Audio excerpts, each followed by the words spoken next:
बहू, ई तू का कर रहा बाड़ू बहू? अरे अजय अभी दुनिया में नहीं के, भगवान के उहे मर्जी रहे। अजय नईखन मरल बाबूजी, हमरा के पूरा विश्वास बा वो जहाँ भी हुई है हमारी मांग के सिंदूर उनका के खींच के ले आए। अजय के भाई तू ही समझावा बहू के। बेटी बाजी, हमरा के विश्वास बा वो जिंदा हुए। हाँ बेटी, सब ठीक हो जाएगी, भगवान पे भरोसा रखा, सब ठीक हो जाएगी। रउआ बिल्कुल ठीक कहा तानी। देखी रउआ जैसन उचित समझी वैसन करी, हमरा कौनो एतराज नहीं के।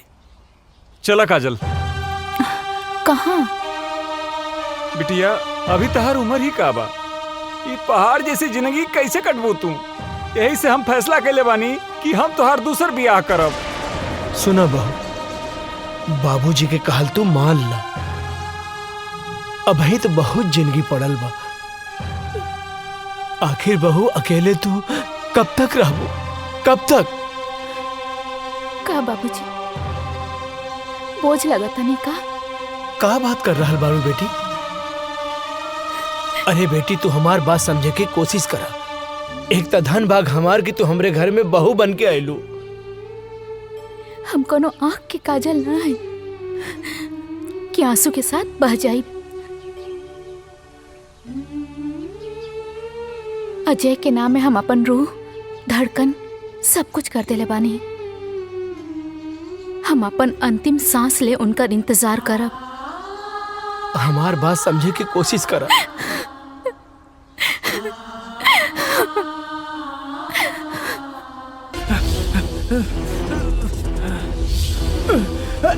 जल्दी भाग।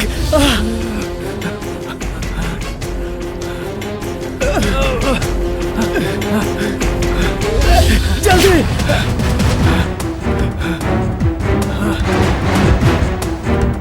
भाग, जल्दी भाग।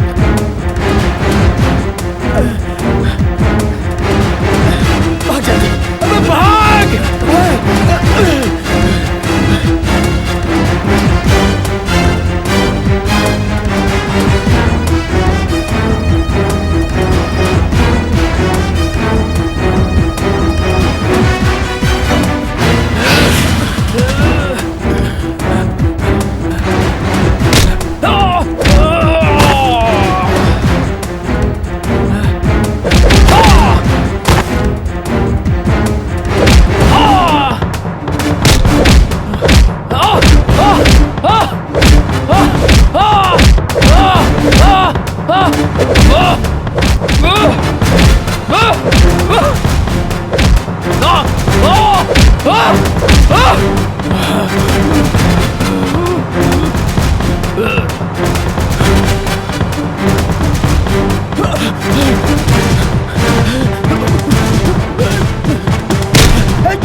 ए, क्या कर रहा है?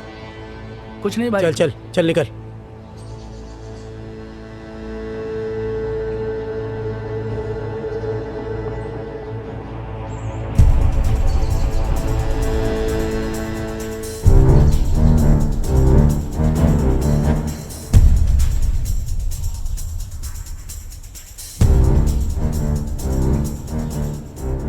क्या हुआ भाईजान?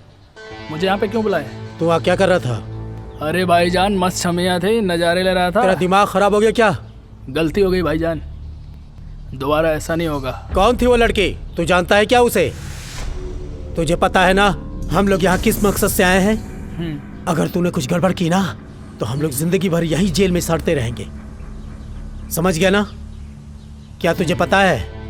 क्या पता वो लड़की जासूस हो सकता है वो लड़की हमारे बारे में जानने के लिए तुमको पटा रही हो।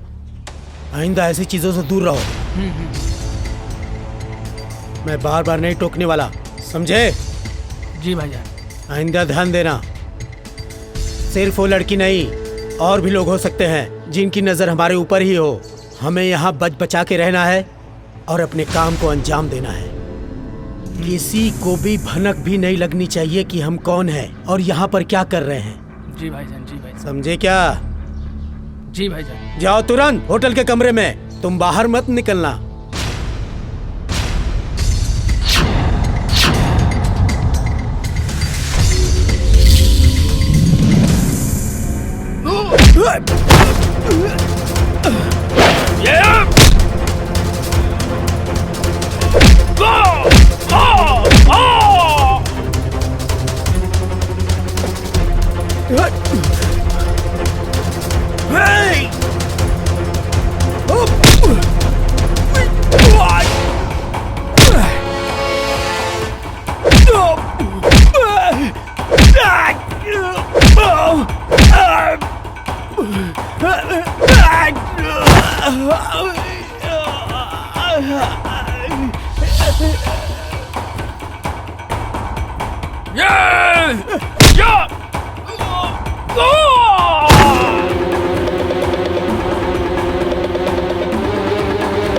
अबे भाग, ये मार देगी जान से।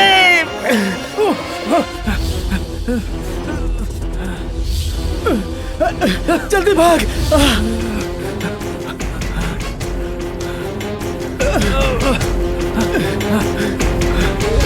जल्दी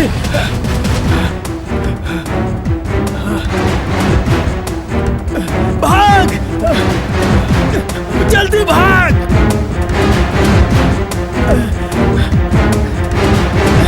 भाग जल्दी, अबे भाग।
तू एजा?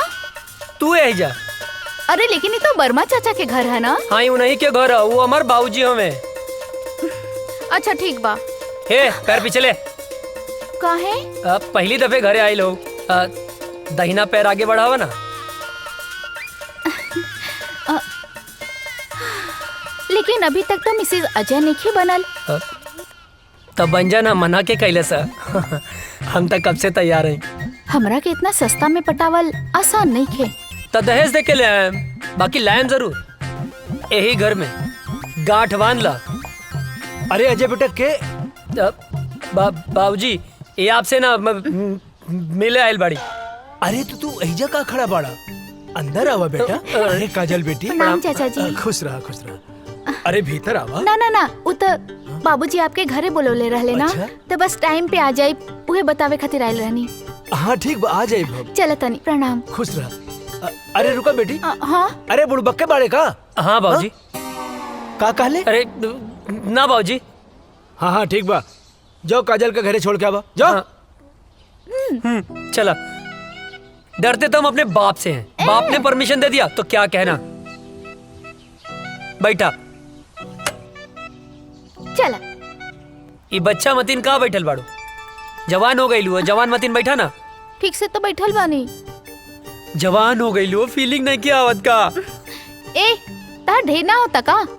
लेके चले के बता, लेके चला ना तो हम जाता नहीं। ए देवता रिसिया मत यार, बैठा। हमार मतलब है कि ऐसे बैठा कि हमरो मजा आवे और गियर भी बदल जाए। ठीक बा, चला। Thank you.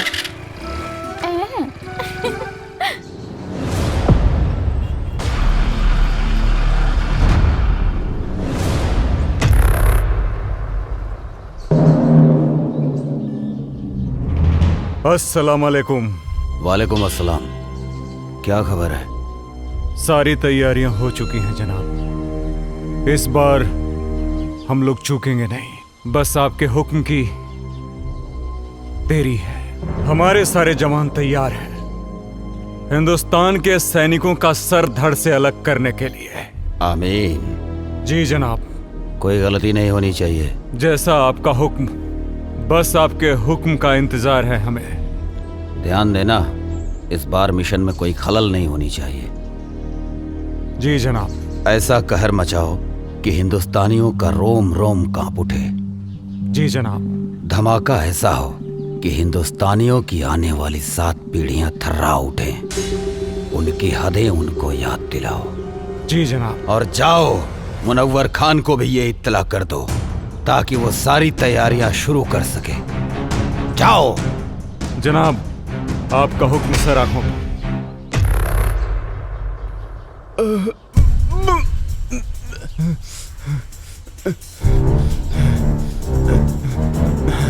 सलाम जनाब। इसको हमने इतना मारा लेकिन इसने फिर भी अपनी जुबान नहीं खोली। जनाब, हम तब से इसे बहुत बेरहमी से मार रहे हैं लेकिन फिर भी ये कुछ बताने को तैयार नहीं है। अबे सुन पाकिस्तानी पिल्ले, मेरी उम्र से क्या अंदाजा लगा रहा है बे? हमारे देश के नौजवानों में इतनी गर्मी है कि तेरे जैसे पाकिस्तानी झेल नहीं पाएंगे। अब तो तेरी गर्मी निकालनी ही पड़ेगी मुझे। बहुत फड़फड़ा रहा है साले। सुन, मैं इसकी गर्दन काट रहा हूं और तू इसका वीडियो बना और हिंदुस्तान में भेज ताकि हिंदुस्तान में कोई भी मर्द पैदा होने से सैकड़ों बार सोचे। इस वक्त की सबसे बड़ी खबर, आतंकवादियों ने हिंदुस्तानी सैनिकों और उनके ठिकानों पे हमला करना शुरू कर दिया है। उन्होंने भारतीय सैनिक का सर कलम कर जय हिंद सर। जय हिंद सर, एक बैड न्यूज है। क्या है बैड न्यूज? सर, अभी भी इंटेलिजेंस से खबर मिली है कि आतंकियों ने हमारे ठिकानों पर हमला करना शुरू कर दिया है। अच्छा, तुम लोग थोड़े होशियार रहो। वहाँ पे हम अपने और सैनिकों को लगा देते हैं। उन देशद्रोहियों को उनकी औकात दिखा देते हैं। It's order. Okay sir.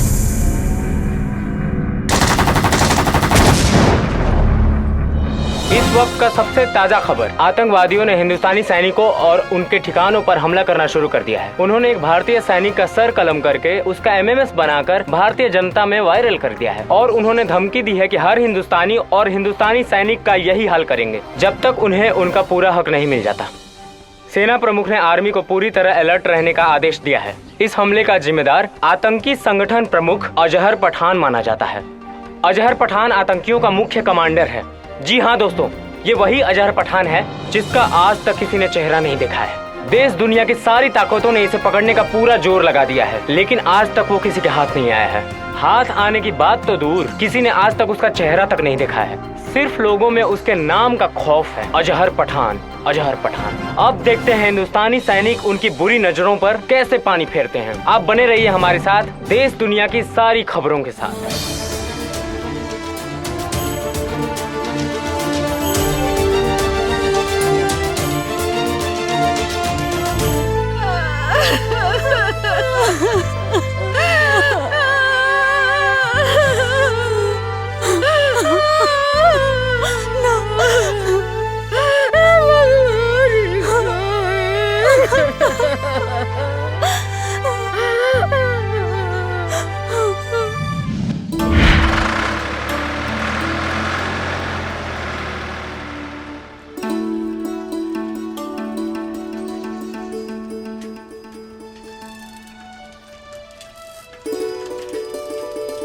Good morning भैया। Good morning. ये साइकिल किस लिए? आप आगे आगे दौड़ेंगे, हम पीछे पीछे फॉलो करेंगे। अच्छा, ये साइकिल दीजिए तो। पर साइकिल का है। अरे दीजिए। दीजिए।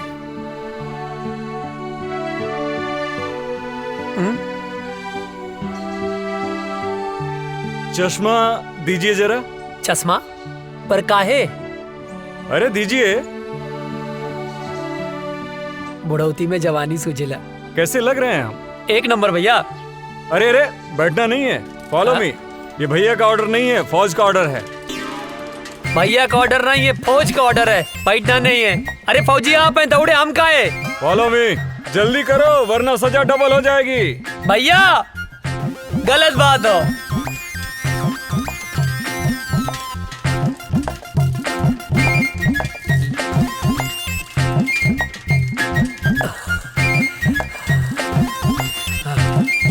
हम ना दौड़ब ना जा, आगे हम थक गए नहीं। दौड़ो उठ के। तू ही जा, हम ना जा। अरे उठ जा, क्या पता कब देश को तेरे जैसे जवान की जरूरत पड़ जाए। हमके देश के काम ना आवे क्यों, तू ही काम आवा।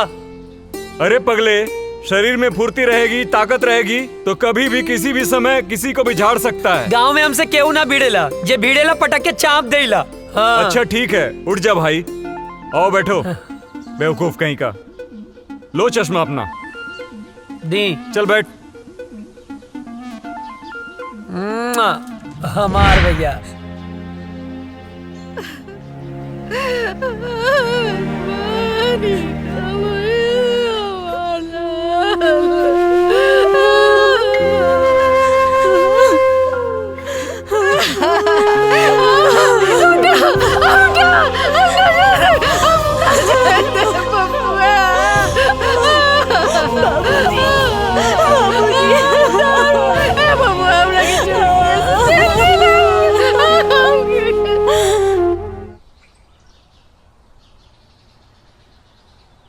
चाचा जी, ओ चाचा, का भेल चाचा, काहे रोवत बड़ा?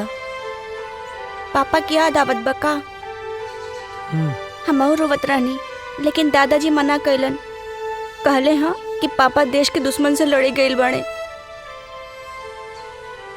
लेकिन चाचा, गांव वाले कहले हाँ कि पापा लौट के कबो ना आई है। का ई बात सच है? ना मुन्ना, पापा जरूर आई हैं, जरूर आई हैं।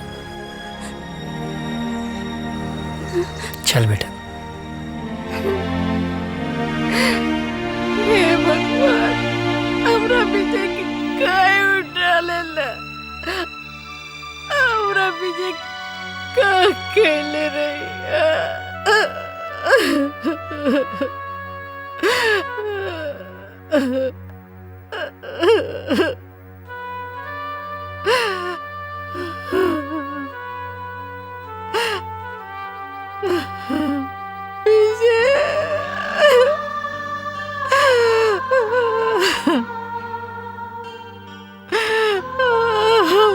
राम लखन की जड़ी टूट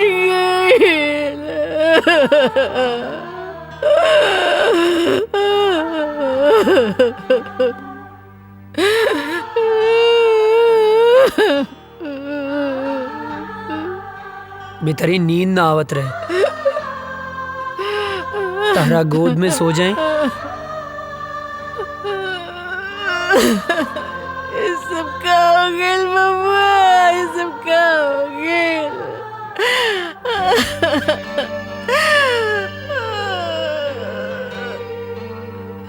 काय ऐसा होला?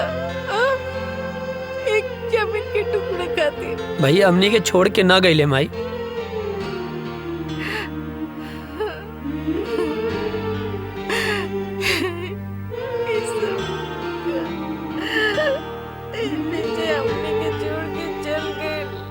ना, ना माई, भैया हमनी के छोड़ के ना गईले, वो तो हमनी के दिल में बाड़े। हमरे तोहरे ये पूरा देश के जनता के दिल में बाड़े माई। शहीद के शहादत पर ना आंसू ना बहावल जाला, तू आंसू मत बहावा।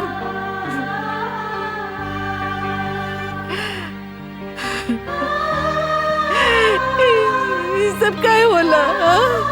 काय होला? जमीन के चंद टुकड़ों खातिर एक दूसरे को जान लेलस। काय पता ना, एक माई के कोकू कर देलस, हमर राम लगन की जोड़ी तोड़ देलस। पता ना माई, पता ना पड़ोसी मुल्क के हमनी के देश से कौन नाराजगी बा, पता ना।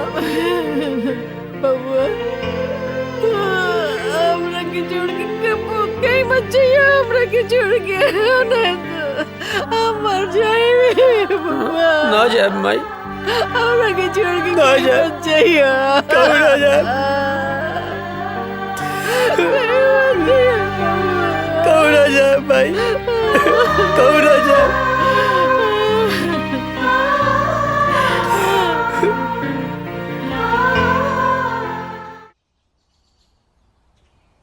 केहू बा चिट्ठी आयल हो, केहू बा चिट्ठी आयल हो, चिट्ठी आयल हो। हाँ आवतानी। हाय ली।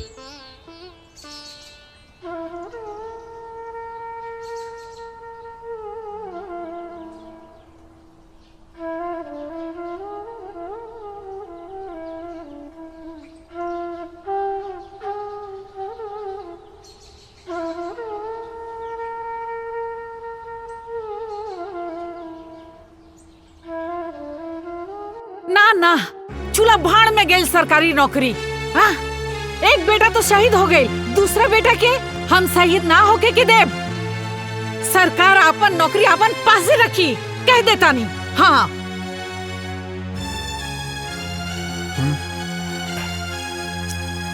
देखा बेटा, बात ऐसन बा कि विजय के शहीद होके के बाद भारत सरकार ओकरा जगह पे तोहके नौकरी देले बा। मगर हम नहीं के चाहत। हाँ, विजय शहीद हो गई, ओकर नौकरी अजय के मिलल। अगर अजय शहीद हो जाई तो हम क्या करब? बोली। अजय के माई, तोहरा दूगो बेटा बा, तब इतना सोच रहल बाड़ू। हाँ, अजय करी पूरा दुनिया माई बा, वो का सोचत हुई है? बोला, कहीं तहरा के भगवान 10 गो बेटा देले रहतन नु तो खुद हम भेज देती अपने भारत माता के रक्षा करे खातिर। बुझाइल? बात करा ताड़ू। माई बैठा। अरे बैठ। ए माई, बाबूजी ठीक कहा तारे। हमार मतलब है तू ठीक बोला तारो। तू केकर माई हवे बोल? के पड़ी के करमाई है। तब बताओ ना के करमाई हवे। तोर माई है। आई धरती माई के करमाई हवे। हमरे नुह बाबूजी गलत कहाँ बोल ले। तोहरे रक्षा के जिम्मेदारी के करे बाबूजी? तोहर। आ धरती माई के रक्षा के जिम्मेदारी के कर? अरे तोहरे नु बा। माई मरब जी अब सब विधना के हाथ में है। और दुश्मन के लगे ऐसा कोनो गोली ना कि तेरा बेटा के सीना के पार कर जाओ। बिल्कुल। हाँ बिल्कुल ठीक। सोच मत, मार के आए मर के ना आए का बाबूजी? हाँ बिल्कुल ठीक। अब भूख लागल है, खाना देना। दे दा। देता नहीं। चलना।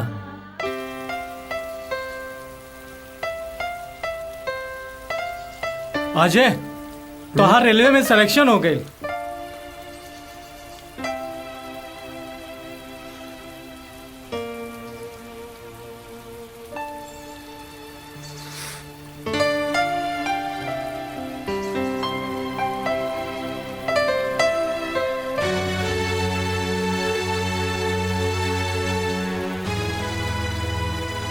अब एकर कोनो मतलब ना।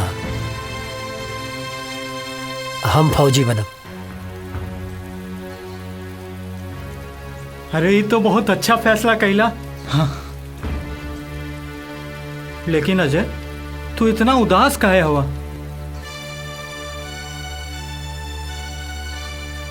तोरा के विजय भैया के याद आवता ना? हाँ यार, बहुत याद आवता।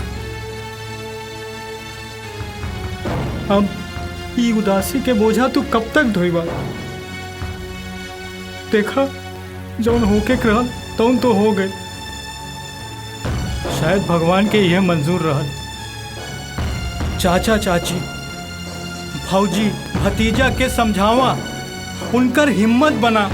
अगर तू टूट जाइबा तो उन्हन के का होई? ठीक कहत वे यार। और वो काजल दिन रात तोरे याद में तड़पत बिया। तू तो फोन उठावे लेना। वो हमके अश्याम के फोन करेली बेर बेर।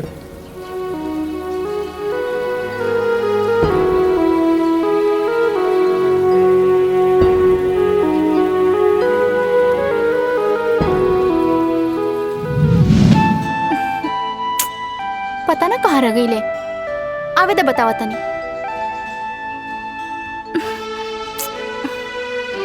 काजल आ गई नहीं?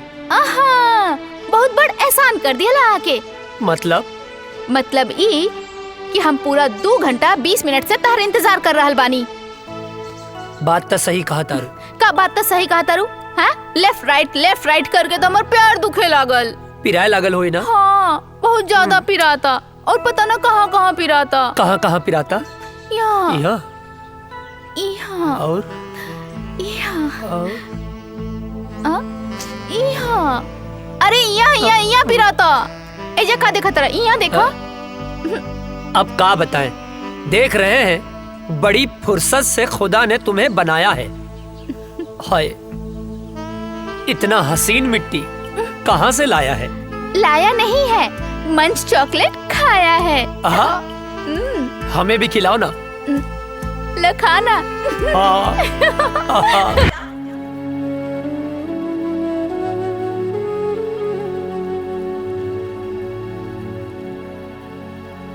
अजय, कहाँ खो गईला? कहीं ना। जाके एक बार काजल से भेंट कैला। ना करब। हम फौज में जाए खातिर माई बाबूजी के मना सकीले, पर काजल के ना मना पाई। कहीं काजल के प्यार हमार कमजोरी ना बन जाए।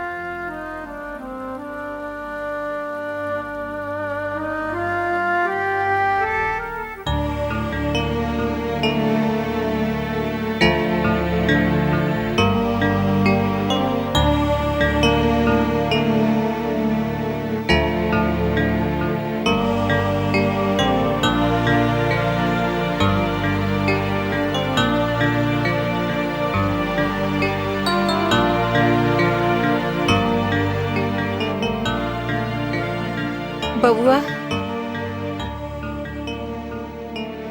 एक बार विचार कर ला। हम माई है ना, हाँ?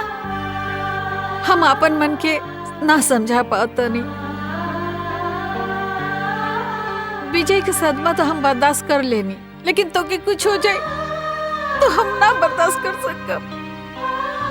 तो के तक खुश होके के चाहिए माई। हमके देश के सेवा करे के मौका मिलल बा। अब ऐसे ताक के ना हमके ब्लैकमेल मत करा। खुशी खुशी भेज ना यार।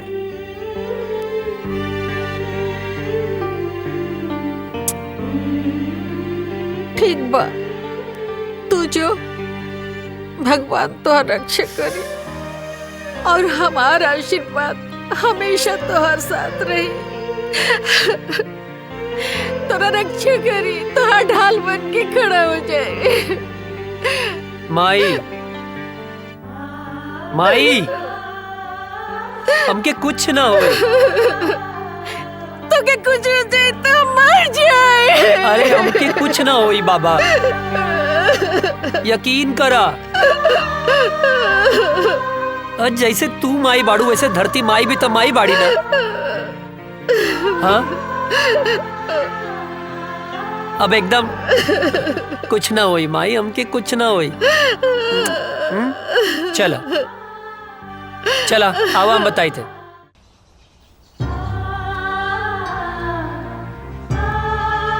चला खुश रहें बाबू।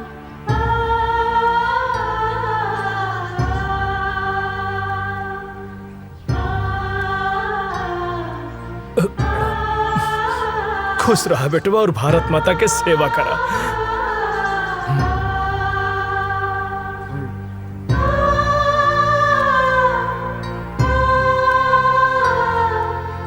माई,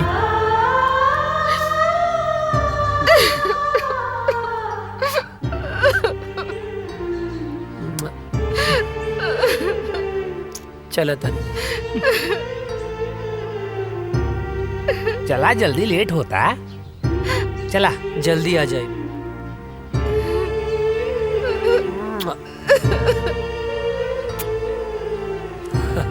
चलो श्याम, चला। चाचू, जय हिंद। जय हिंद।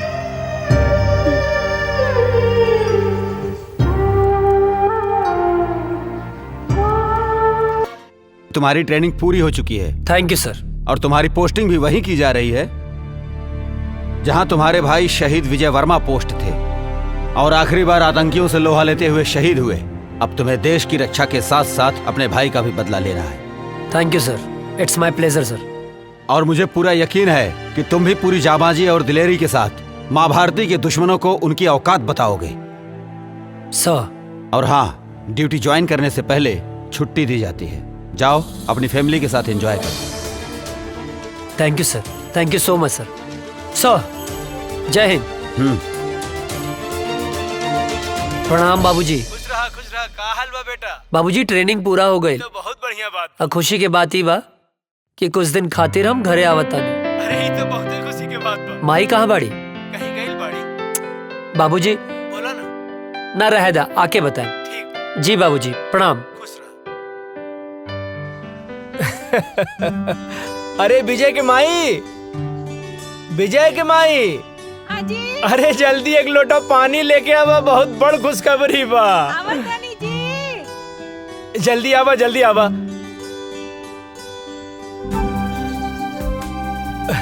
अरे लावा लावा। का खुशखबरी बाजी? अरे रुका भाई,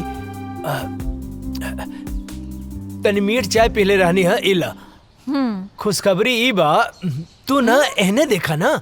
बोली ना। हमारा अजय के ट्रेनिंग खत्म हो गई और काले वहाँ से आ रहल बा। ये तो बहुत ही अच्छा खबर बाजी। बानू, अब तू जा। अब बढ़िया बढ़िया हमरा बेटा खातिर आज से बनावे के तैयारी कर दा, खाए खातिर जा। तनी हमऊ खाए। सुन लो, देखा कितना खुश हो गई।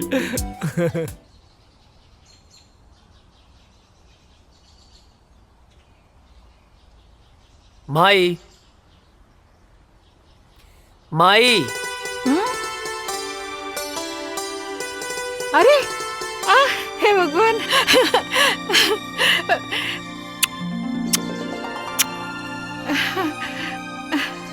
अरे अरे ये का एकदम सुखा कैसे गेल बड़ा? वहाँ कोनो प्रॉब्लम रहेगा? हाँ माई, बहुत बड़ प्रॉब्लम रहे। कहा? जॉन पराठवा तू हमरा खातिर भेजत रहलू ना, वो हमार दुष्ट सूबेदार रस्तवे में खा लेत रहे। हट बदमाश। अरे हमार शेर बेटा आ गइल, वाह। अरे अजय के माई, खुश रहा खुश रहा। हाँ बेटा हमार शेर आ गइल। अजय के माई। हाँ जी। चीता के जाने लू? वो का होला? वो होला सबसे दूबर। हाँ? बाकी एक बात सुन ला, सबसे आगे उहे रहेला, जैसे कि हमार बेटा। चाचा हमारा खातिर कर ले लह। तोहरे लिए। श्याम। हाँ दे। इला। अरे भाई हम पाकिस्तानी ना, ही सब पाकिस्तानी लोग का का दाय करिए कर हा। पप्पी।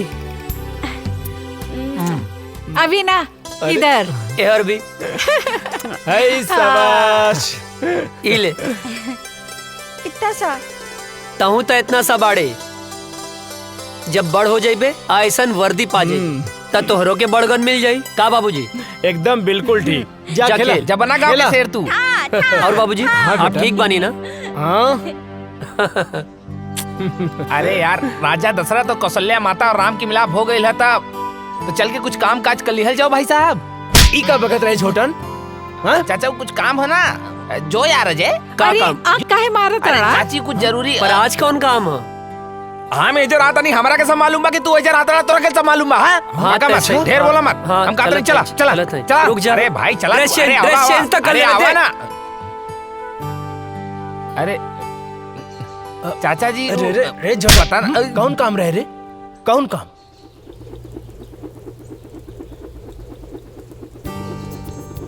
अरे ई ससुरवा सुतल बा, काम बन जाई। यस।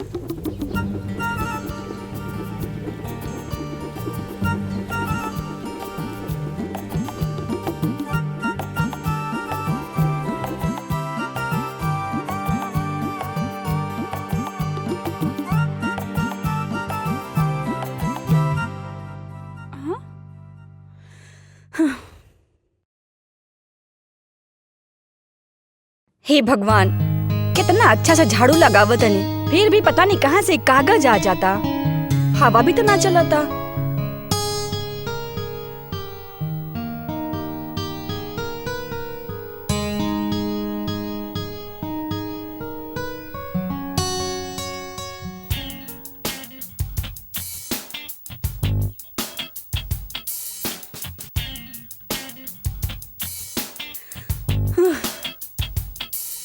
ई कहाँ से आ जाता? ई कुल तो साफ कर दिले रहनी अच्छे से।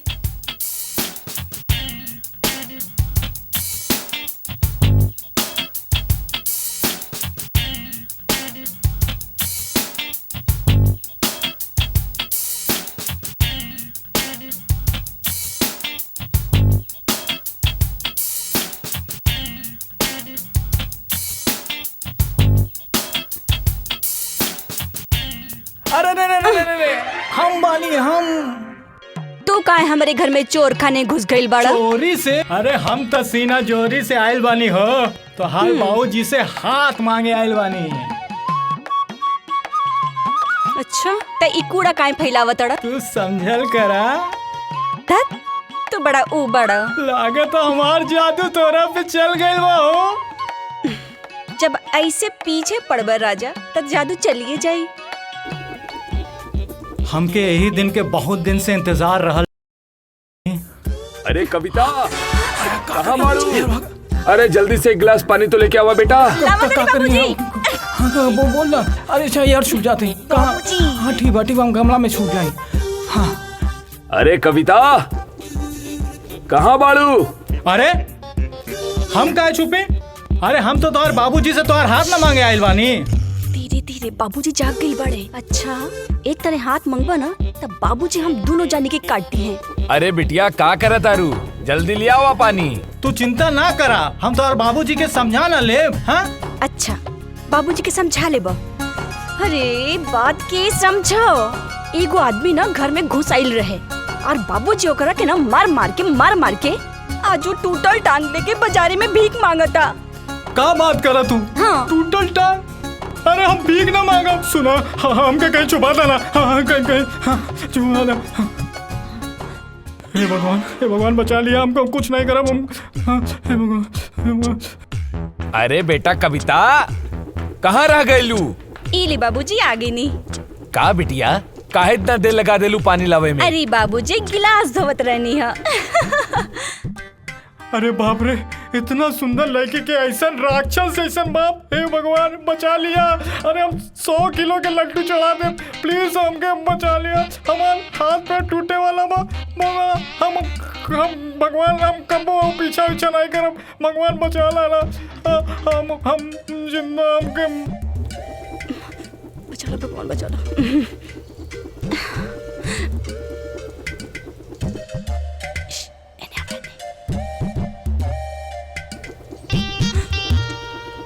क्या हरे रुक। अरे कहाँ तानी रुक जो। अरे कहाँ भागा था रुक। अरे कहाँ तानी रुक जो। अरे के बड़ा। अरे कहाँ जाबे भाग के रुक जो। बाप रे पकड़ ले। रुक जो। कहाँ भाग? अरे तोर इतना हिम्मत? हाँ हमारा घर में घुस गई ले। तोर इतना हिम्मत? हमके माफ कर दे। चल तोहरा क्या भैया हम तो से का कहत रही ना। हमके दांते कटलस। हे भगवान कल्याण के रक्षा करी हो, आपका करी। रुका, कहाँ भाग के जाइबा तू? रुक जो, हम तोहरा के छोड़म ना। कहाँ भाग के जाइबे? रुक, बताओ तानी।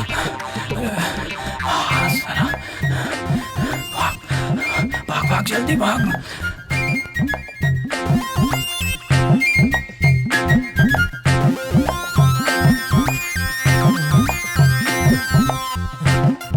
लगता भाग गए।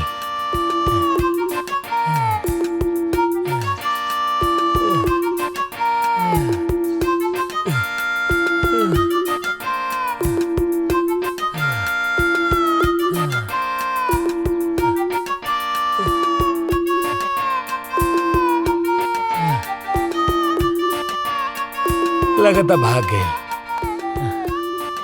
खैर वो हमके चाहे जब मिली हम ओकरा के छोड़म ना। चाहे जब मिली हम ओकरा के छोड़म ना।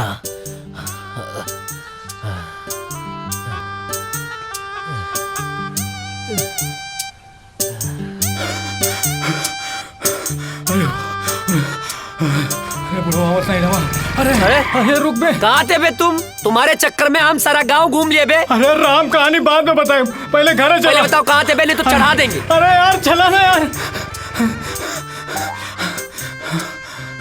चवन्नी मुस्की। अरे यार चल ना यार। इन्हें से काहे निकले बे? तो यार चल बे यार यहाँ से। चल। आया बताओ बच गई ली। जय हो भगवान। आज छोड़ दिए बे, आगे नहीं छोड़ेंगे। पसीना छुड़ा। ओ गोरे गलिया वाली से, तिरछी अखियां वाली से नैना चार हो गइल। का बताई तो से यरवा रे।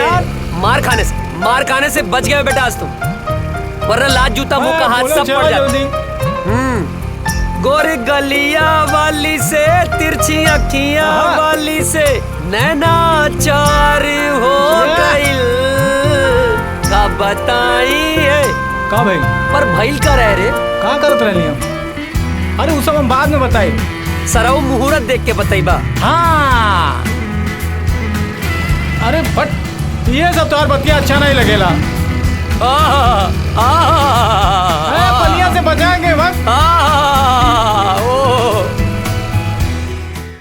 का बताई तो से यरवा रे, हमारा प्यार हो गए। तो बताओ ना मारत काहे बाड़े? चुप कर, खाना खाइबे? हाँ। ए माई, दू जगह खाना लेके आओ, हमरे साथे बुक्कड़ भी आइल बा। के कल्याण? हाँ। फेमस हो गई ले बे। अच्छा। हाँ, हाथ धो ले।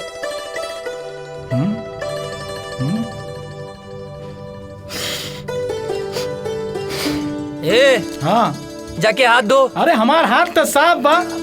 साफ बा? सलून के पानी कितना दिन में बदले ले? जबले कीड़ा ना पड़ेला। अबे गंदा हो रहा, जाके हाथ धो। जाता ही। एक बार कुकुर के पूंछ सीधा हो सकेले, बाकी तू ना। इला चाची गोड़ लगातानी। चेत रहा, बैठा। खा।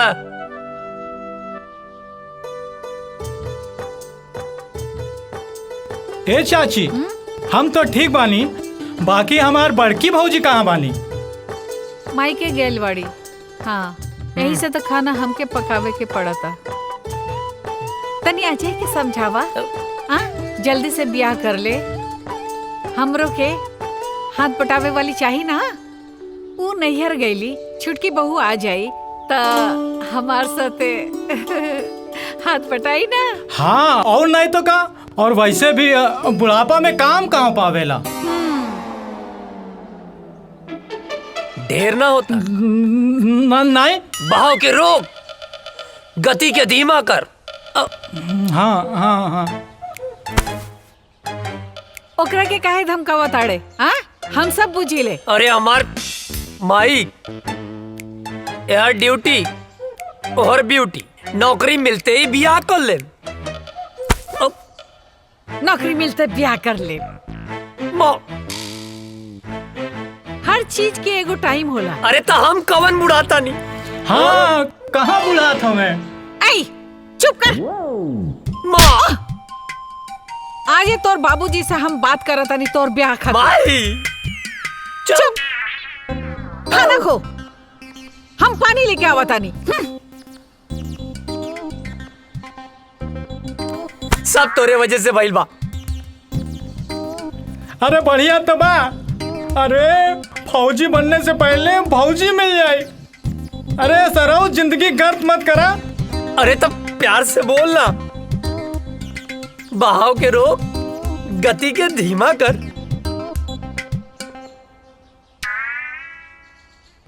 अरे यार, तुहार तो ब्याह हो जाए, हम तो साला झलवे बजाते रह जाए। सुन, तू चिंता मत कर, तू जिंदगी भर अस्तूरा न चले बे। ये कुकुर मुत्ता नियन शकल मत बनाओ। तोरा जान के का नाम है? सामान? अरे तोर प्राण रे। कविता। अगर हमार कविता के और पढ़ लेलस ना तो हम जान दे दे। तोर जान इतना सस्ता हो? कविता के अब तो से बियाह हम कराई। हमू देखा तानी के बीच में आवता नफरत और जंग में सब जायज होला। नहीं, जायज होला। खाना खा।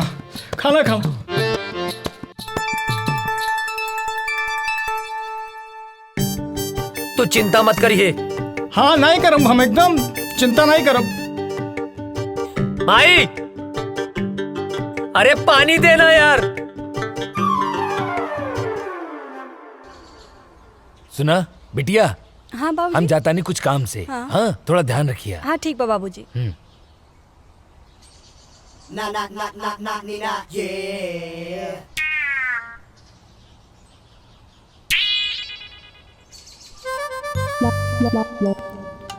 हमके कविता से मिलले बहुत दिन हो गए बा। आज जाके कविता से मिलब। हाँ, बढ़िया मौका बा, जाता नहीं।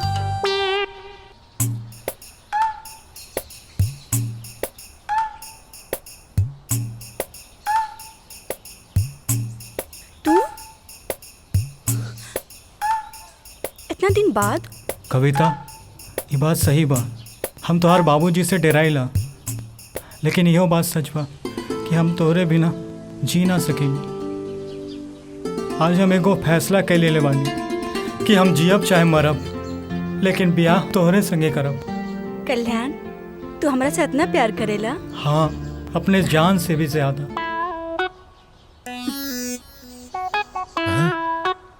तोहरा के जान ही देवे के पड़ी।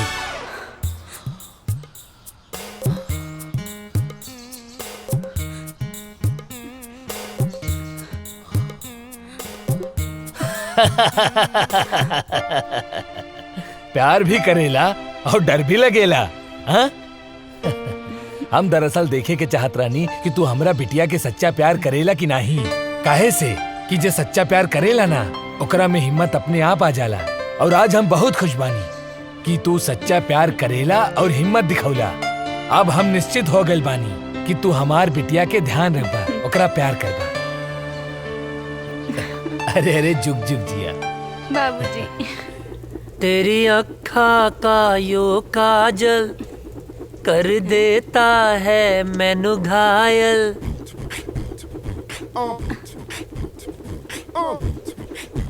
कहा रे, हेने आओ। छोटा पटाखा बड़ा धमाका। हाँ? भाग यहाँ से, भाग। अरे बबुआ, जेकरा खातिर इतना फीट फाट होत बड़ा ना, तारा बाबूजी ओकरा बाबूजी से मिलके बात पक्का करे खातिर गैल बाड़े। हाँ? सच्ची माई? हम जाना तानी तोहार जान कहाँ अटकल बा। अरे अजय के माई, अजय के रिश्ता पक्का हो गई। हाँ, अब सुना तू एक बात कान खोल के सुन ला। दिग्विजय सिंह फौजी के बेटा के बियाह हट तनी घर के बढ़िया से एकदम जगमगा दिया। हाँ, ताकि लोग आए देखे देखते रह जाए। ठीक ना? हाँ ना बेटा? हाँ बाबू। हाँ, ठीक बा।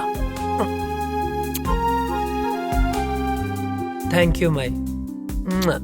थैंक यू बाबूजी।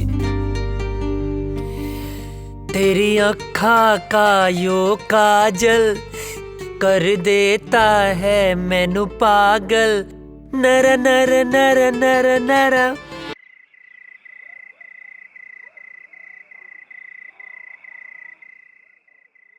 अजय, अजय। ए काजल, का भइल, काहे रोवत तारू?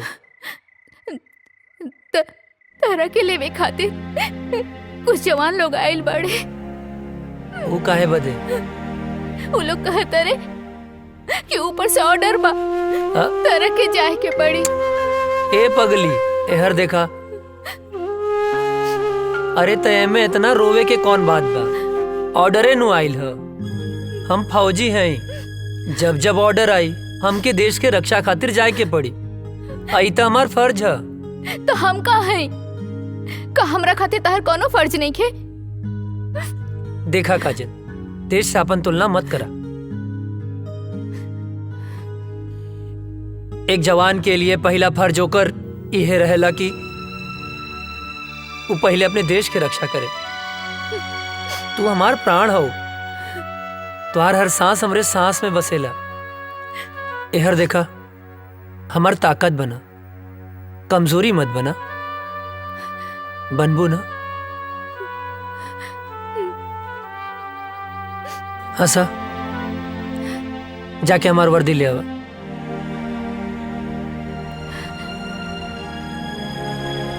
पगली कहीं के। हाँ मिश्रा। सॉरी अजय, हेडक्वार्टर से इमरजेंसी मैसेज आई बा, आज ही निकले के बा। ठीक है। का ठीक बा? हाँ, का ठीक बा? आज ही तोर ब्याह भइल और आज ही ले जाए खातिर आ गेले, हम ना जाए देब। माई बात के समझल कर, इमरजेंसी मैसेज है। ना ना, हम ऐसा ना होके देब। अरे हमरा कटला से भी ना कटी। हाँ? बाबूजी समझावा माई के, आज हिंदुस्तान के तरह बेटा के जरूरत बा। समझाई ना बाबूजी? का समझाई? अजय के माई, जेकर बेटा फौज में होला ओकर माई बाप के करेजा पे पत्थर रखे के पड़ेला। हंस के विदा करा बेटा के, हंस के घर वापस आई। समझल कर माई, हम फौजी हैं, हर बात पे रोल धोल ठीक ना होला। चला विशाल। अजय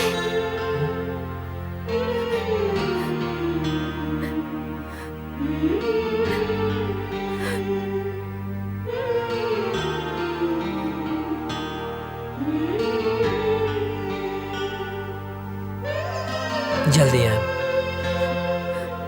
अपन ख्याल रखिए। तू माई रोवा मत, माई बाबूजी के ख्याल रखिए।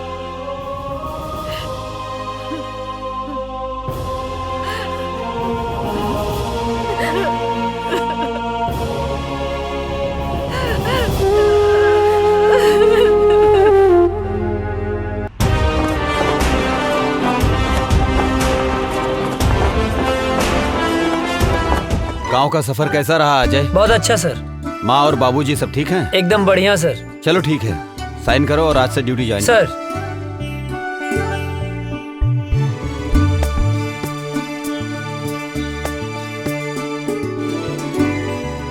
जय हिंद।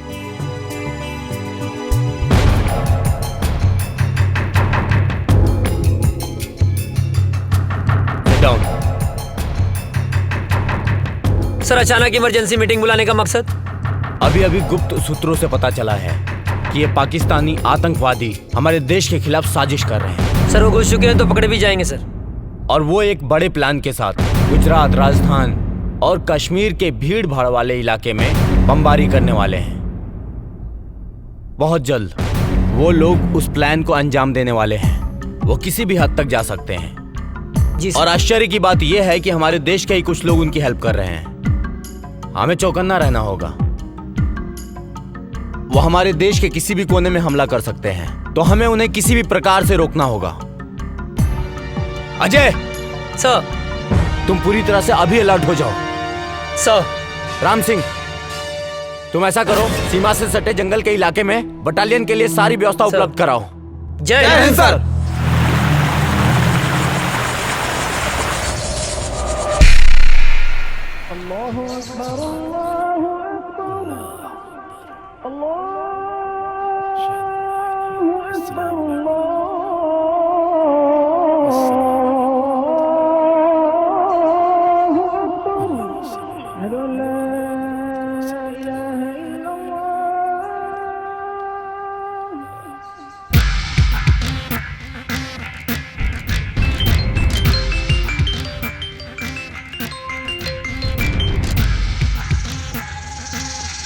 जी बॉस, हुक्म कीजिए। धारा 370 खत्म होने से हमारे सिपाहियों के इरादे कमजोर तो नहीं हो रहे हैं? नहीं बॉस, हमारे इरादे तो और भी पुख्ता हो गए हैं। वाह। कश्मीर हमारा था, हमारा है, हमारा ही रहेगा। इंशाअल्लाह। इंशाअल्लाह। आगाज तो उन्होंने किया था, खत्म हम करेंगे। बहुत खूब, आमीन।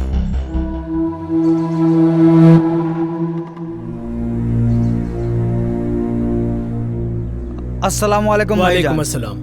हैदर कहाँ है? आ रहा है। सलाम वालेकुम भाईजान। वालेकुम अस्सलाम। हैदर। हाँ भाईजान। क्या हाल समाचार है? आर्मी में एक नया नौजवान ऑफिसर आया है, अजय वर्मा। ये वही विजय वर्मा का छोटा भाई है। विजय वर्मा भी आया था हमारे मंसूबे पर पानी फेरने के लिए। उसको तो हमने जहन्नुम में पहुंचा दिया। लग रहा है इसको भी इसके भाई के पास पहुंचाना पड़ेगा। अरे हम लोगों का तो बस एक ही मिशन है, कश्मीर की आजादी और पूरे हिंदुस्तान की बर्बादी। और इन हिंदुस्तानियों को हमारी ताकत का एहसास होना चाहिए। कश्मीर पाकिस्तान का पाक हिस्सा था जो हमसे धोखे से छीन लिया। हमारे शरीर में खून नहीं, बारूद है, बारूद। जो हमसे टकराएगा उसके चीथड़े चीथड़े उड़ जाएंगे। हमारे जीने का मकसद है कश्मीर की आजादी। नारे तकबीर, अल्लाहू अकबर। नारे तकबीर, अल्लाहू अकबर। नारे तकबीर, अल्लाहू अकबर।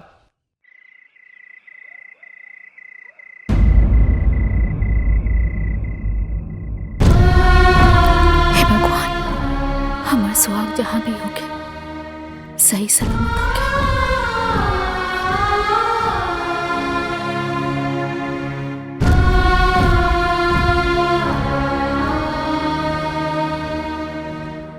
हे देवी मैया, हमारे बेटा की हिम्मत और हौसला दी। दुश्मनों के इरादे और मजबूत होते जा रहे हैं और अभी पता चला है पाकिस्तान के कुछ आतंकवादी हमारे देश में घुसने की कोशिश कर रहे हैं। हमारी सुरक्षा एजेंसियों द्वारा पता चला है कि कल परसों तक वो हमारी सीमा के अंदर होंगे। उनकी प्लानिंग हमारे यहां बम ब्लास्ट करने की है। 5 जन जो लोग हमारी सीमा में जंगल के रास्ते घुसने वाले हैं, वो हमारे देश के किसी भी कोने में बम ब्लास्ट कर सकते हैं।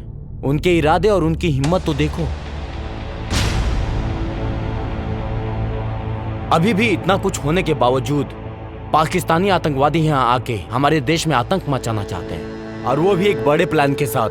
हमें इनके सहारे उस इंसान तक पहुंचना है जो इस खेल का मास्टरमाइंड है। उसे जिंदा पकड़ना होगा ताकि वो किसके कहने पे, किसके इशारे पे ये सब कर रहे हैं। इसलिए इस मौके को हमें हाथ से नहीं निकलने देना है। अगर हम लोग इस बार कामयाब हो गए तो जीत हमारी पक्की है। सर, आर यू रेडी? सर। गाइस, मिली जानकारी के अनुसार दुश्मन अपना मूड बना चुका है। कभी भी हमला कर सकता है वो। अलर्ट रहना जरूरी है। दीपक। यस सर, हम लोग भी पूरे तैयार हैं सर। सारी तैयारी हो चुकी है। दुश्मन बाल भी बाका नहीं कर सकता सर। गुड। गांव की मिट्टी के खुशबू के छोड़ के आइल बनी। यहाँ दुश्मन के धूल चटावे। रिलैक्स, आओ बैठ। तोरे गांव के बाद से गांव की याद आ गई।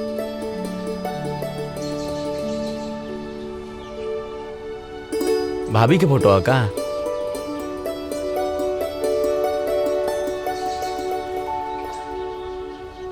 हमरे सुकून के फोटो। सर सर सर कहाँ खो गई नी? अपना सुकून के लगे, अपना गांव में। रिक्वेस्ट बा सर एगो। का बोला? हमके गाँव में जाए के बा सर। अच्छा ना? लइका भइल बा सर। ओह, बधाई हो। थैंक यू सर। सर, बड़े साहब से कह के थोड़ा छुट्टी दिलवा दी ना। छुट्टी मिल जाए तो की छुट्टी। खुश?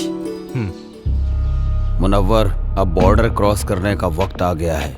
हिंदुस्तान की सीमा में घुसने के बाद के सारे इंतजाम हो चुके हैं। बस तुम्हें बॉर्डर क्रॉस करते वक्त सावधानी बरतनी होगी। चारों तरफ हिंदुस्तानी सैनिक गश्त करते रहेंगे। बहुत संभल कर चलना होगा। हिंदुस्तान में हमारे लोग तुम्हारा इंतजार कर रहे हैं। बस तुम्हारे वहां पहुंचने की देरी है। मुझे तुम पर पूरा भरोसा है। तुम वहां पहुंचने के बाद अपने काम को अंजाम जरूर दोगे। इस बार हम काफिरों को सबक सिखा कर रहेंगे। खुदा हाफिज।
चलो आओ, आ जाओ।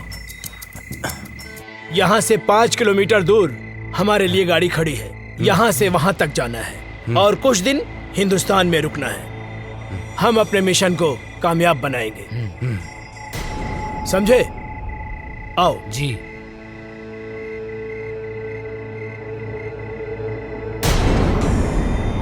इस तरफ से आ जाओ।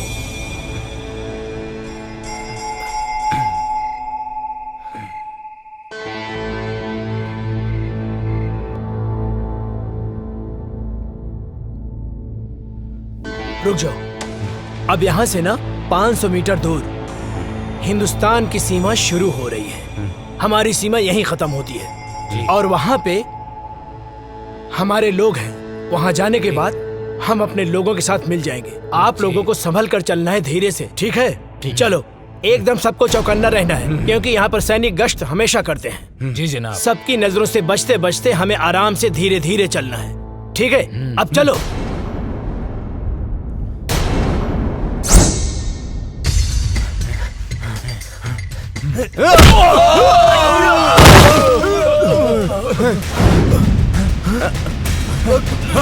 कहाँ गया? किधर गया? किधर गया? कौन है? कहाँ गया? किधर गया? चलो। जी जनाब।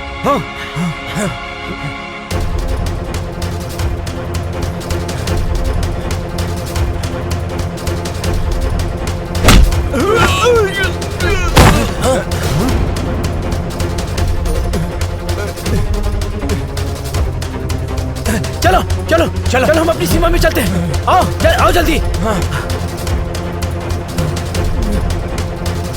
भूत भूत भूत, छोड़ो हमें, छोड़ो हमें। ये मेरा तौबा, मेरा अल्लाह का तौबा, मेरे बाबा का तौबा। तू छोड़ दे मुझे, मैं कभी हिंदुस्तान में नहीं आऊंगा। अरे फौजी,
हिंदुस्तान जिंदाबाद बोल। जिंदाबाद।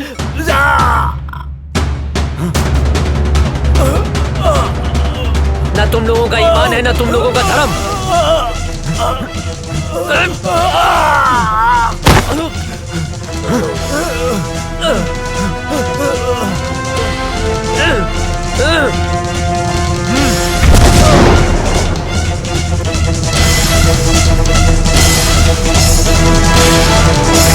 अभी अभी खबर सामने आई है कि आतंकवादियों और हिंदुस्तानी सैनिकों का आमना सामना हुआ है, जिसकी वजह से कुख्यात आतंकवादी मुनव्वर खान हिंदुस्तान की गिरफ्त में आ चुका है। जी दोस्तों, हिंदुस्तानी सैनिक पहले से अलर्ट थी और जैसे ही कुख्यात आतंकवादी मुनव्वर खान हिंदुस्तान के सीमा में प्रवेश किया, वैसे ही बहादुर सैनिक अजय वर्मा ने अपनी जान की बाजी लगाकर उनका मुकाबला किया, जिस वजह से खूंखार आतंकवादी मुनव्वर खान पकड़ा गया। दुख की बात यह है कि उस मुठभेड़ के बाद से ही अजय वर्मा का पता नहीं चल पा रहा है।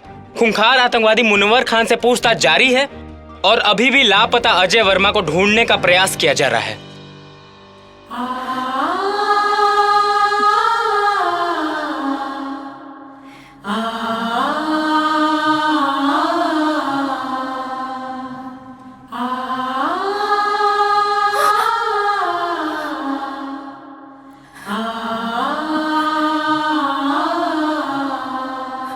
हे भगवान, हम सुहाग की रक्षा करिए।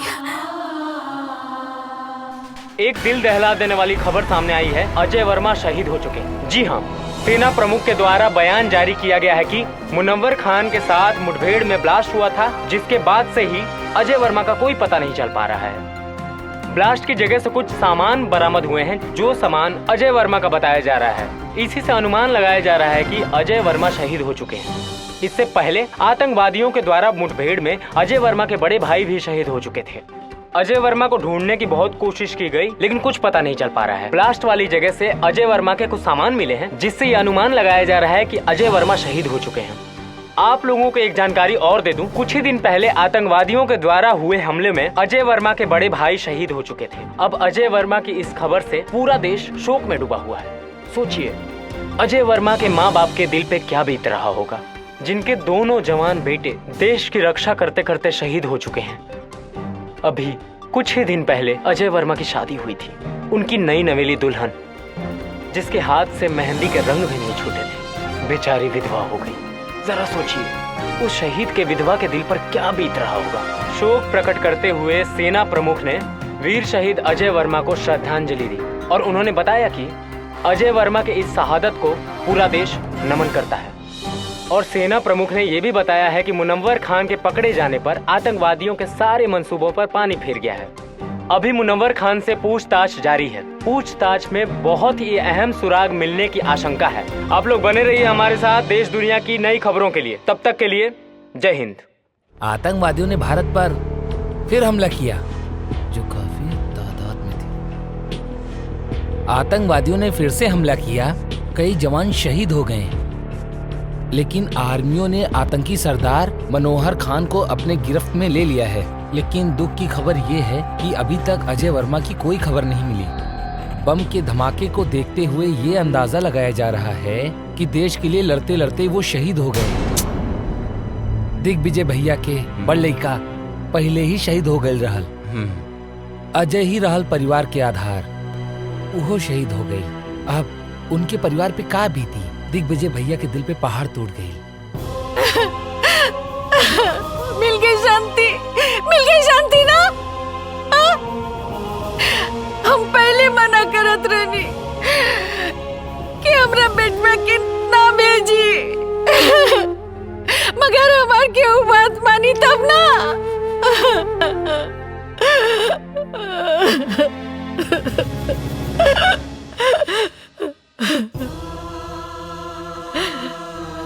भाई, हमारे बेटा के लाश खेता दिखा दो। बाबूजी, विस्फोट इतना जोर से फैल रहा है ना, अजय के कुछ भी पता ना चलल।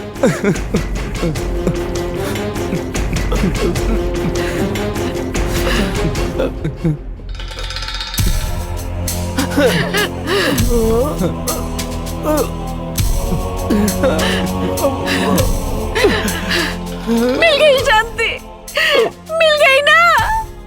हमार बंस के आखिरी दिया बुझ गई। माई, का भइल? इतना काहे रोता रू? और ये फोटो पर माला? हाँ? बहू, हमार बेटा अजय देश के खातिर शहीद हो गए। ना बाबूजी, ना। ये का कहा तनी आप? हाँ? ऐसा नहीं क्यों हो सकत? हाँ? माई, देखा, तू रोआ मत। हाँ, अजय जिंदा हवन। तू काहे रोत बाड़ू? हाँ? अरे, तोहर माथा फिर गइल बा का? हाँ? अपन जिंदा बेटा के शोक मनावत तारू? हाँ? कहा तानी कि जिंदा बाड़े? हाँ? देखा, हमारा अजय के धड़कन सिर्फ हम महसूस कर सकता नहीं। हाँ? हमरा के इनका धड़कन महसूस हो रहा बा। नहीं मान सकत, अजय जिंदा हुवन। बहुत हिम्मत बता हरामी, लेकिन अब हमार दोस्त अजय जिंदा नहीं खन, शहीद हो गए बाड़े। शर्म नहीं आवत? हाँ? एगो फौजी होके एगो जिंदा फौजी के शहीद बोला तारा? शहीद हो गई? हाँ? ना, वो शहीद नहीं हो सकत। कोनो दुश्मन के बम या गोली में इतना ताकत नहीं खे कि हमार सुहाग के हमरा से छीन ले। हाँ? माई, देखा, तू रोआ मत। हाँ? देखो तू शांत हो जा। हाँ अजय आई है, जिंदा हुए अजय, वो जिंदा हुए, जिंदा बड़े। हाँ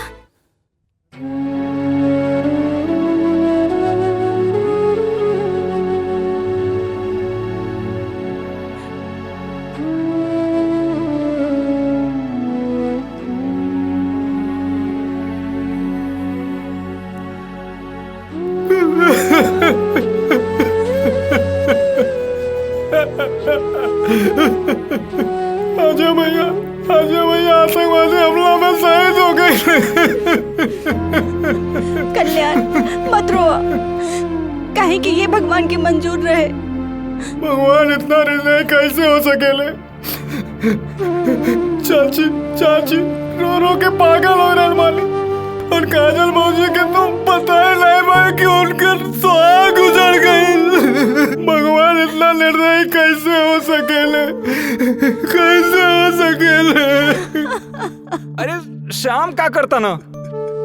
श्याम, अरे अंधेरा में कौन पढ़ाई करता ना बेटा? ए श्याम, अरे मचिसिया भना काजनी कहाँ थई लेबा?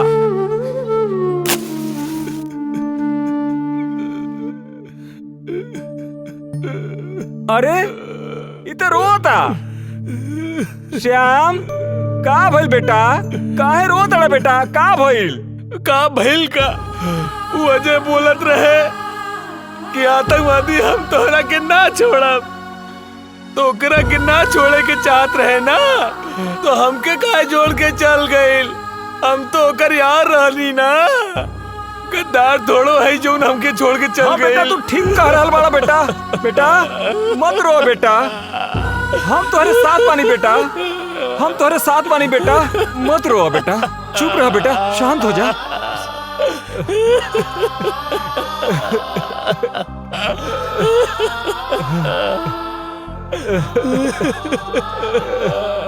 चुप हो जा बेटा, चुप हो जा बेटा, बेटा चुप हो जा बेटा, चुप रहा बेटा, चुप हो जा बेटा।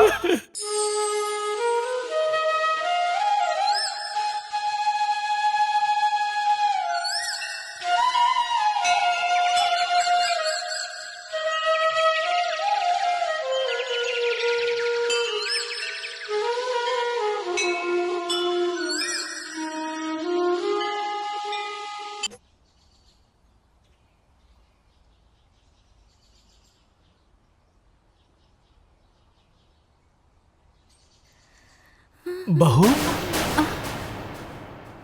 ई तू का कर रहा बाड़ू बहू?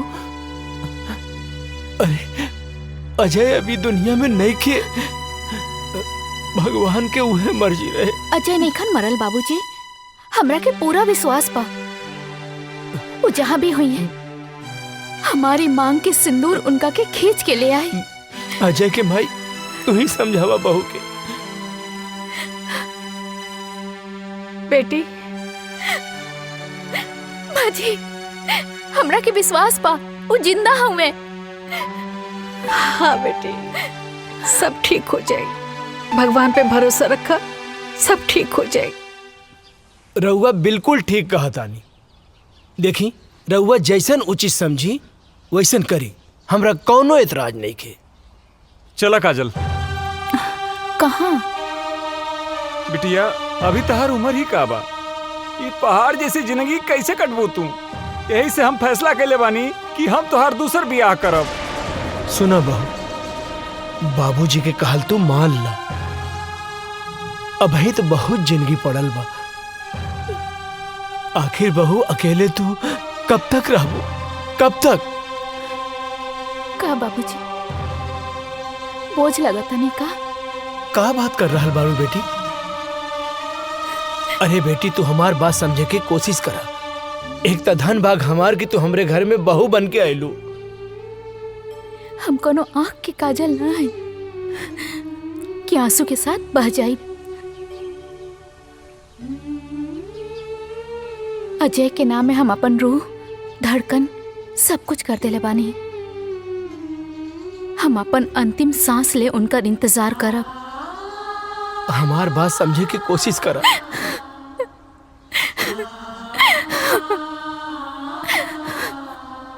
मुनव्वर खान, सच सच बता, बता कौन है तेरा बॉस और कहां कहां तुम लोग की प्लानिंग है ब्लास्ट करने की। तू ऐसे नहीं बताएगा। लगता है तुम्हें हिंदुस्तानी आर्मी का पावर दिखाना पड़ेगा। मुनव्वर खान, तू हिंदुस्तानी फौज के कब्जे में है। आज हिंदुस्तानी फौज तेरे साथ क्या सलूक करेगी तू सोच भी नहीं सकता है। बता सच सच, बोल तेरा बॉस कौन है? बोल बोल बोल।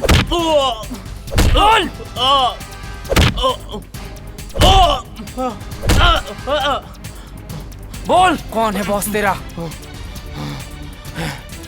ए फौजी, तू ना चाहे मेरी जान ले लेगा ना तो अभी नहीं बता सकता मैं, समझा? मैं कुछ नहीं बता सकता, मैं मर जाऊंगा लेकिन नहीं बता सकता, समझा? तू ऐसे नहीं मानेगा, तुझे 3rd डिग्री देना ही पड़ेगा। बोल कौन है बॉस तेरा और क्या मकसद है तुम लोगों का? नहीं बता सकता। चल जुबैर, फोन लाओ।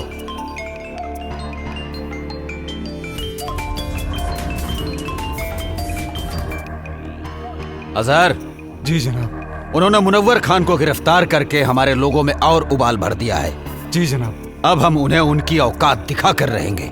उन्हें एक पल भी नहीं बख्श सकते हम। अब हमें खौलते हुए खून से नहीं, ठंडे दिमाग से काम लेना होगा। अजय वर्मा और उसका भाई हमारे ही किए हुए हमले में शहीद हुए थे। जी जनाब। दोनों भाई हिंदुस्तान और हिंदुस्तानी मीडिया के लिए हीरो हैं। अब हमें लोगों के इस इमोशन को अपना हथियार बनाकर मुनव्वर खान को छुड़ाना पड़ेगा।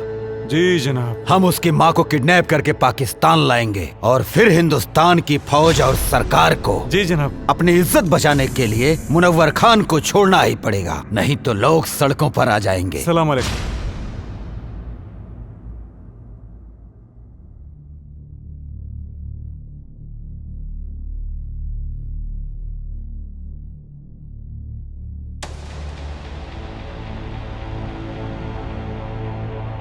हे देवी मैया, हमार कलेजा के टुकड़े के काहे छीन ले लो। ओकरा बिना कैसे जिए, ओकरा बिना हम कैसे जिए तानी माई? हम मर जाए, अब हम मर जाए। हाँ, हमरा लाल के साथ का कहलू, ओकरा के कुछ कैसे हो गल मैया? तू तो पूरा संसार के माता बड़ो, तू तो जाने लू। ओकरा बिना काजल कैसे रही माई? हमरा परिवार के पुकार तो तू सुन सकेलू ना माई? हाँ, तू तो जाने लो, ओकरे बिना हम ना रह सकब। ओकरे के कुछ कैसे हो गए? हम मर जाए, हम मर जाए, हम ओकरे बिना ना रह सकब। हमार बच्चे के लौटा दी माई। तू तो माई बड़ू, हमो माई है। हमार दिल के टुकड़े के लौटा दी।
कौन जगह? पाकिस्तान है।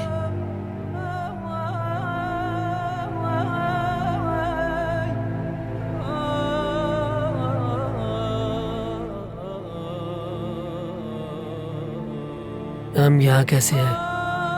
कल मैं जंगल गया हुआ था तो वहां पर मैंने देखा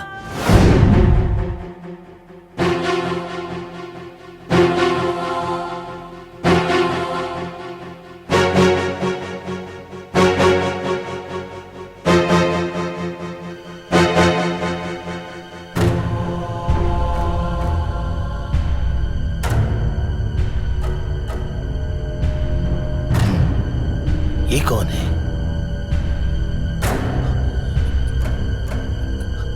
ये तो ऐसा लगता है जैसे हिंदुस्तानी है। ये फौजी लगता है।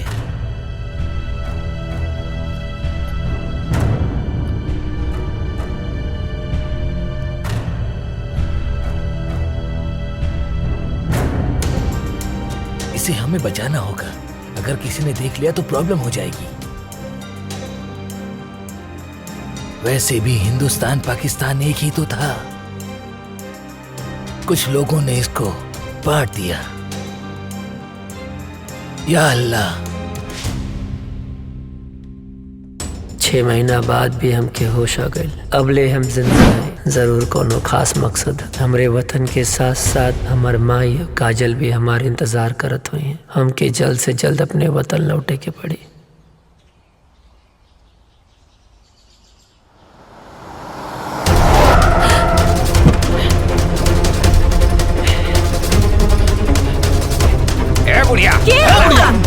अरे हमरा के कहे पकड़ा था? अरे छोड़ा हम का कहीं नहीं। अरे हमरा के ले जाता रहा। अरे कहाँ है? चल गाड़ी में चल। अरे छोड़ा, हम बोला था छोड़ा। ठीक नहीं क्या होई? छोड़ दो हमरा के। अरे हम बोला था हमरा के छोड़। चुपचाप बैठ। गाड़ी चला। अरे छोड़ा हमरा के। हमरा क्या के हो? अरे बता रहे बुढ़िया छोड़ा। चुप कर। बेहोश करेगा। अरे चुप कर।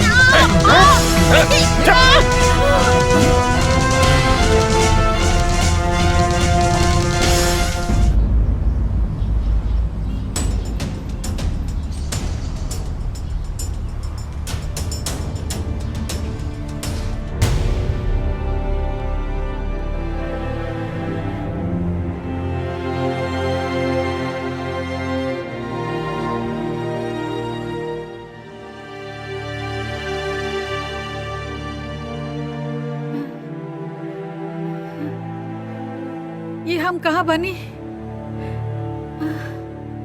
हम ये जब बानल काहे बनी? अरे क्यों बा?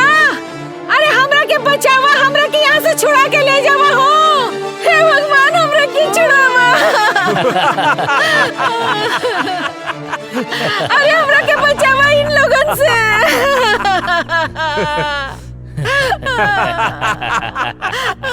क्या बड़ा तू लोग?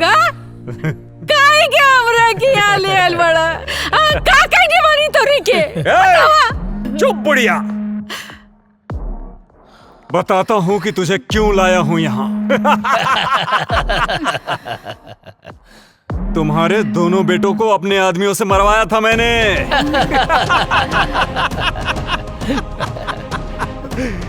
सुन, तुझे मैं किस लिए लाया हूँ वो मैं तुझे बताता हूँ। तुम्हारे हिंदुस्तान के आर्मी ने हमारी टीम के कमांडर मुनव्वर खान को गिरफ्तार करके अपने हिंदुस्तान के जेल में बंद कर रखा है, जिसकी वजह से सारा प्लान हमारा फेल हो रखा है। और उसे ही छुड़ाने के लिए हमने तुझे किडनैप करवाया है आज, क्योंकि तेरे परिवार से पूरे देश की भावना जुड़ी हुई है। ये बुढ़िया सुन, अगर 24 घंटे के अंदर अंदर मुनव्वर खान को हिंदुस्तान सरकार ने नहीं छोड़ा तो हम तुम्हारे साथ जो करेंगे ना, उसे देखकर सारे हिंदुस्तानियों की रूह कांप जाएगी। और अभी 24 घंटे होने में कुछ ही समय बाकी है।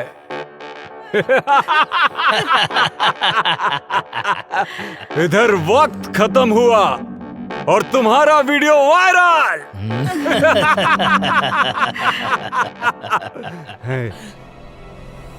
और उधर सरकार के खिलाफ जनता का विरोध।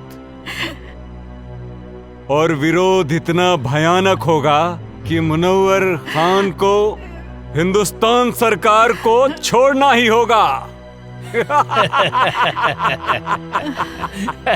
वक्त तो अब खत्म होने वाला है। उससे पहले एक आखिरी बार हिंदुस्तान सरकार को वक्त देने दो। भगवान तू लोग के कभी ना माफ करिए। हाँ दरिंदो हमरा के छोड़ी, हम बेकसूर बानी, हमरा के काहे पकड़ के रख ले बड़ा।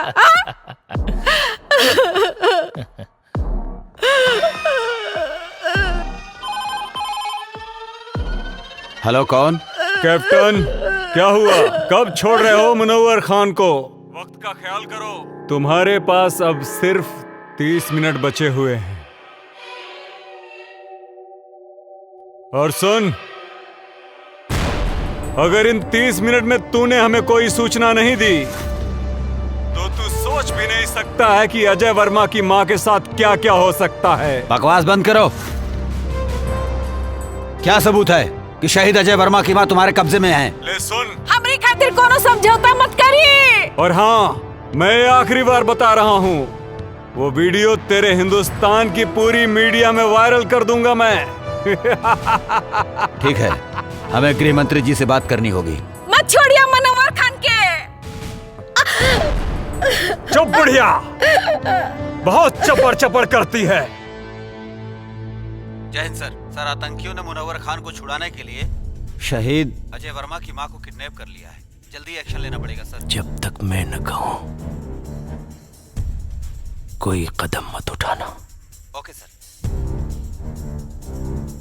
इस मसले का हल सोच समझ के करना पड़ेगा। और हाँ, इसकी जानकारी लीक नहीं होनी चाहिए। मेरे अगले कॉल आने तक का इंतजार करो। ओके सर। जय हिंद सर। हेलो अजहर, क्या खबर है? जी हुजूर। हिंदुस्तानी फौज कब रिहा कर रही है मुनव्वर को? जनाब, अभी कोई खबर नहीं आई है मुनव्वर खान को छूटने की। फिक्र मत करो, खबर जरूर आएगी, क्योंकि वो बुढ़िया हमारे कब्जे में है। इस बुढ़िया को हम लोगों ने बांध के रखा है। अगर मुनव्वर खान को नहीं छोड़ा तो हम लोग आगे की कार्रवाई शुरू करेंगे। बहुत खूब, सारे सिपाहियों को चौकन्ना रखो, बस हम भी वहाँ पहुँच ही रहे। हमें आपका इंतजार है।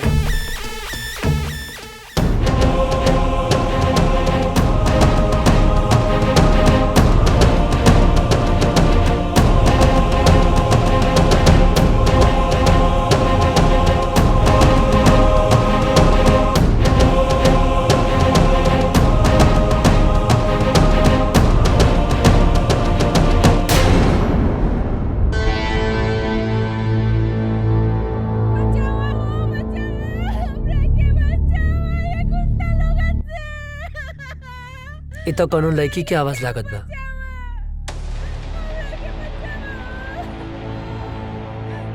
ना, हमें चक्कर में ना पड़ सकीला, न तो लोग के पता चल जाए कि हम इंडियन हैं।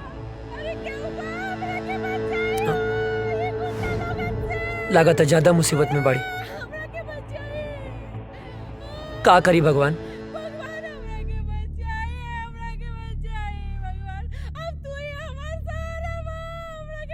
केहू के भी बहन बेटी हो सकेले,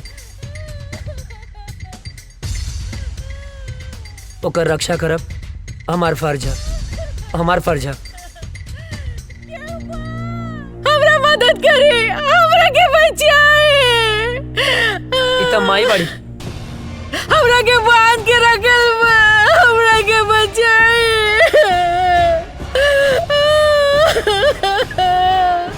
हम का करी माई है। रुक जा।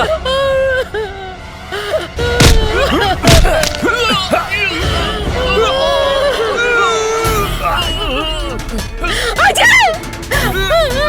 अजय! बाबा जिंदा बना! हे भगवान! लागलं!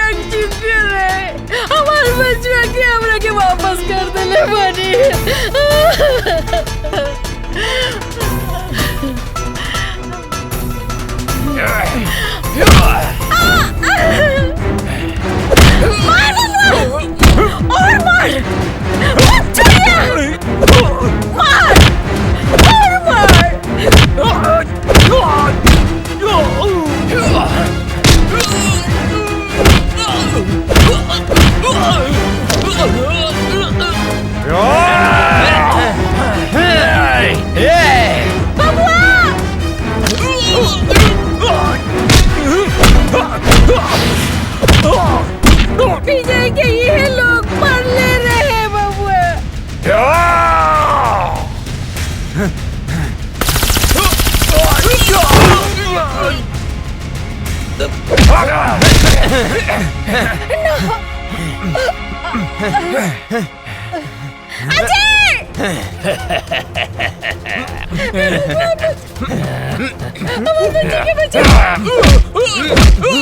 मत छोड़िए, हम एक फौजी के माई हाई।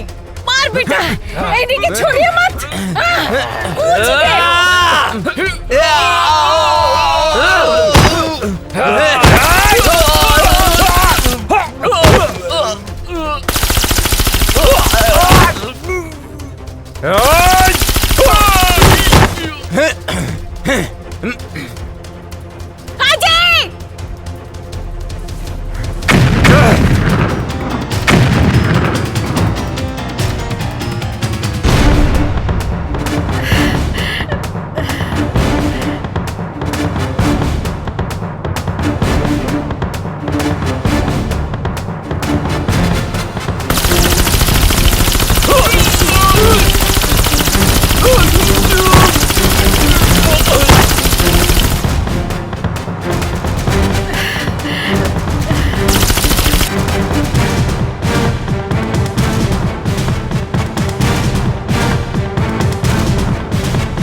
बिना वजह छेड़ते नहीं, और कोई हमें छेड़े तो उसे छोड़ते नहीं। फाड़ दे कलेजा दुश्मन के घर में, हिंदुस्तानी उसे कहते हैं।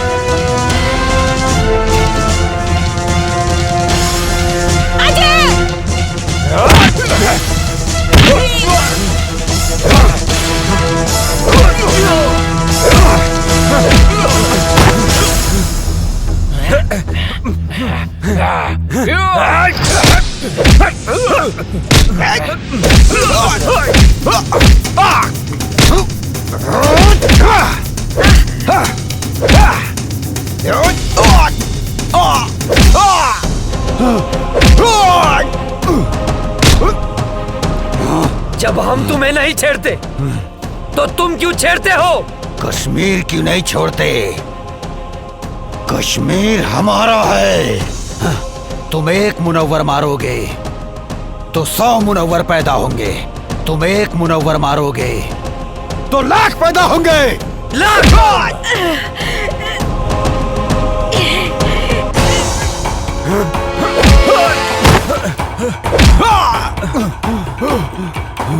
भेजे में शांति से बात घुसती नहीं है क्या? ए काफिर, तेरा भाई भी आया था यहाँ, मैंने मारा उसे, वो भी बम से उड़ा के, समझा?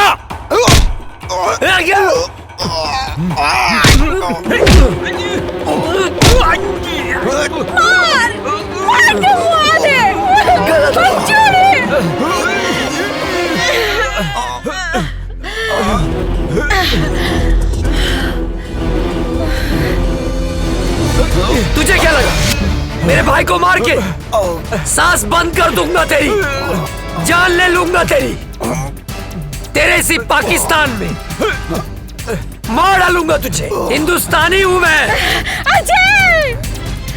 हिंदुस्तानी हूँ मैं, हिंदुस्तानी। अजय!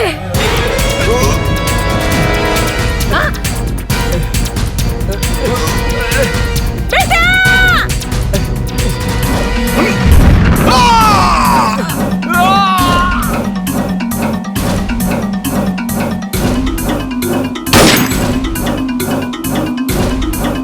माई, ए माई, माई, ए माई,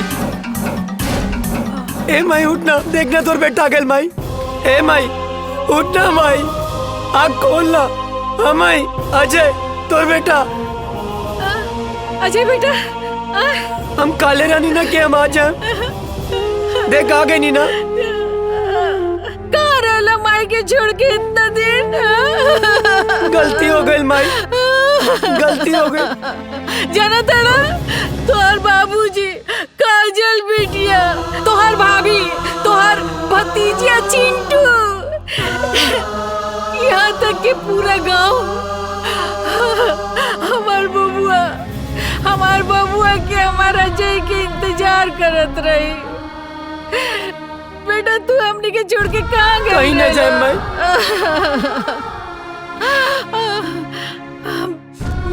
चला चला घर चला। हाँ माई। काजल बिटिया तो हर इंतजार चला करत उठा। रही। जाना तड़ा। मेरा भारत माँ